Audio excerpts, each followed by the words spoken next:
धारा 208 इस अधिनियम के अधीन उपायुक्त द्वारा पारित डिक्री किसी जोत, मद्य, लगान के बकाये के लिए हो तो डिक्रीदार ऐसी जोत की बिक्री के लिए आवेदन कर सकेगा और इसे बेची जा सकेगी। धारा 210 भूदिर्ती या जेत के लगान के लिए बकाये के लिए डिक्री के निष्पादन में अन्य संपत्ति का विक्रय। तो धारा 210 कहती है भूदिर्ती या जोत के लगान के लिए बकाये के लिए डिक्री के निष्पादन में अन्य संपत्ति का विक्रय।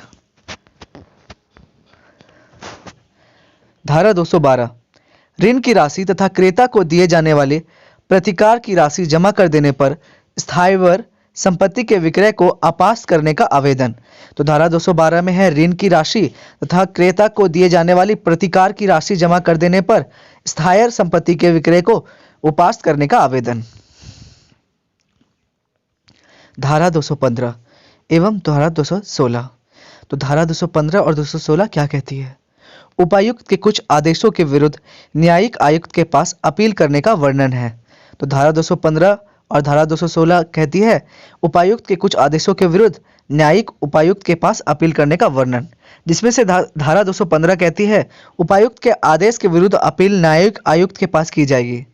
धारा 216 धारा 215 के अधीन अपीलों की परिसीमा 30 दिनों के अंदर होती है। तो धारा 216 में कहती है तो धारा 215 के अधीन अपीलों की परिसीमा जो है वो 30 दिनों के अंदर होनी चाहिए। धारा 217 यदि अपील का विनिश्चय उपायुक्त द्वारा किया गया हो तो आयुक्त मामले को मंगाकर उस पर ऐसा आदेश पारित कर सकेगा जैसा वह उचित समझे। तो धारा 217 कहती है यदि अपील का विनिश्चय उपायुक्त द्वारा किया गया हो तो आयुक्त मामले को मंगाकर उस पर ऐसा आदेश पारित कर सकेगा जैसा वह उचित समझे। धारा 220 से धारा 223 तक आयुक्त के आदेशों के विरुद्ध न्यायिक आयुक्त के यहाँ चलने वाले वादों की प्रक्रिया का वर्णन है। तो धारा 220 से धारा 223 तक आयुक्त के आदेशों के विरुद्ध न्यायिक आयुक्त यहाँ चलने वाले वादों की प्रक्रिया का वर्णन है। धारा 224 धारा 215 के अधीन अपील पर पारित किसी आदेश के विरुद्ध विधि पर बल रखने वाली प्रथा के प्रतिकूल आदेश होने पर द्वितीय अपील की जा सकेगी। तो धारा 215 के अधीन अपील पर पारित किसी आदेश के विरुद्ध विधि पर बल रखने वाली प्रथा के प्रतिकूल आदेश होने पर द्वितीय अपील की जा सकेगी, ये कहती है धारा 224। धारा 225 किसी एक मामले में कुछ अपील उपायुक्त के पास तथा कुछ न्यायिक आयुक्त के पास अगर हो तो न्यायिक उपायुक्त सभी मामलों को अपने पास अंतरित कर सकेगा।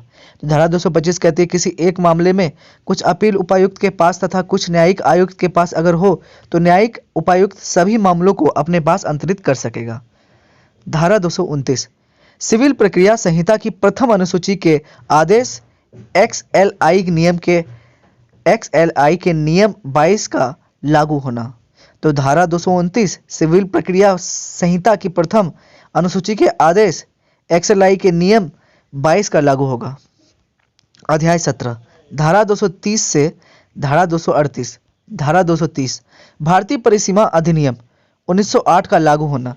तो भारतीय परिसीमा अधिनियम 1908 का लागू होना धारा 230 में है। धारा 231 परिसीमा का साधारण नियम कहती है धारा 231 धारा 231 कहती है परिसीमा का साधारण नियम। धारा 233 बेदखली के लिए कतिपय वादों की परिसीमा। बेदखली के लिए कतिपय वादों की परिसीमा किसमें है? धारा 233 में। धारा 237 जोत का कब्जा वापस पाने के लिए आवेदन की परिसीमा 3 वर्ष के अधीन। धारा 238 ग्राम मुखिया द्वारा कब्जे की वापसी के लिए वादों या आवेदनों की परिसीमा। अध्याय 18 मुंडारी खूट कट्टीदार के विषय में विशेष उपबंध है। अध्याय 18 में धारा 239 से 256 के बीच। धारा 239 मुंडारी खूट कट्टीदार काश्तकारियों पर पूर्ववर्ती धाराओं का लागू होना सुनिश्चित किया जाएगा। तो धारा 239 कहती है कि मुंडारी खूट या खूट कट्टीदार काश्तकारी पर पूर्ववर्ती धाराओं का लागू होना सुनिश्चित किया जाएगा। धारा 240 मुंडारी खूट कट्टीदारी काश्तकारियों के अंतरण पर प्रतिबंध करेगा। तो धारा 240 कहती है मुंडारी खूट कट्टीदार काश्तकारियों के अंतरण पर प्रतिबंध करेगा। धारा 241 कतिपय प्रयोजनों के लिए अंतरण धार्मिक एवं शैक्षिक प्रयोजनों के लिए अथवा खैराती के लिए अंतरण किया जा सकता है। धारा 242 यदि कोई व्यक्ति किसी मुंडारी खूट कट्टीदार काश्तकारी या उसके किसी भाग का कब्जा धारा 240 के उपबंधों का उल्लेख करके प्राप्त कर ले तो उपायुक्त उसे वहां से बेदखल कर सकेगा। धारा 243 लगान वृद्धि उपायुक्त के आदेश से, ठीक है। धारा 244 जहां अधिकार अभिलेख हो वहां प्रमाण पत्र प्रक्रिया के अधीन लगान के बकाये की वसूली की जाएगी।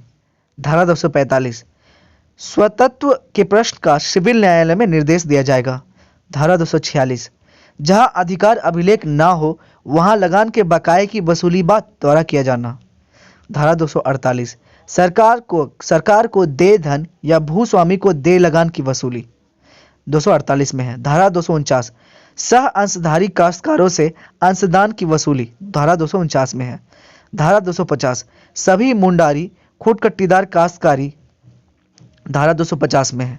अध्याय तो धारा 250 कहती है सभी मुंडारी खूट कट्टीदार काश्तकारी अध्याय 12 के अधीन तैयार अधिकार अभिलेख में वर्णित रहेगी। धारा 251 धारा 87 के अधीन वादों का वर्जन है। धारा 252 अधिकार अभिलेख में प्रविष्टि या लुप्ति विषयक विवादों का विनिश्चय। धारा 253 ऐसे विनिश्चयों के विरुद्ध अपील राजस्व अधिकारी करेगा।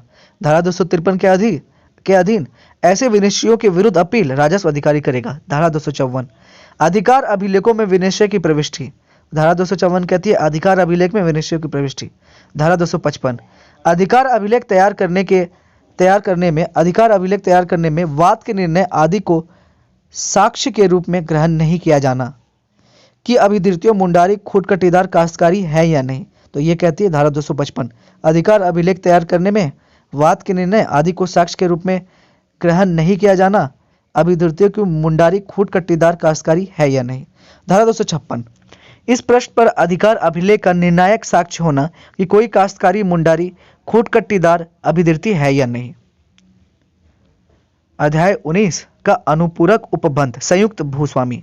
धारा 257 से 271 संयुक्त भूस्वामी जब दो या दो से अधिक व्यक्ति संयुक्त भूस्वामी हो तो कोई भी ऐसा कार्य जिसे भूस्वामी से करने की अपेक्षा की जाए तो यह संबंधित सभी पदों पर लागू होगा। धारा 258 कतिपय दशाओं में वादों का वर्जन। धारा 264 राज्य सरकार इस अधिनियम के उद्देश्य की पूर्ति के लिए नियम बना सकेगी। तो धारा 264 के अंतर्गत राज्य सरकार इस अधिनियम के उद्देश्य की पूर्ति के लिए नियम बना सकेगी। धारा 265 राज्य सरकार इस अधिनियम के अधीन उन बातों के संबंध में जिसके लिए इसके द्वारा कोई प्रक्रिया नहीं हो उपायुक्त की प्रक्रिया के लिए नियम बना सकेगी। तो धारा 265 कहती है कि राज्य सरकार इस अधिनियम के अधीन उन बातों के संबंध में जिसके लिए इसके द्वारा कोई प्रक्रिया नहीं हो उपायुक्त की प्रक्रिया के लिए नियम बना सकेगी।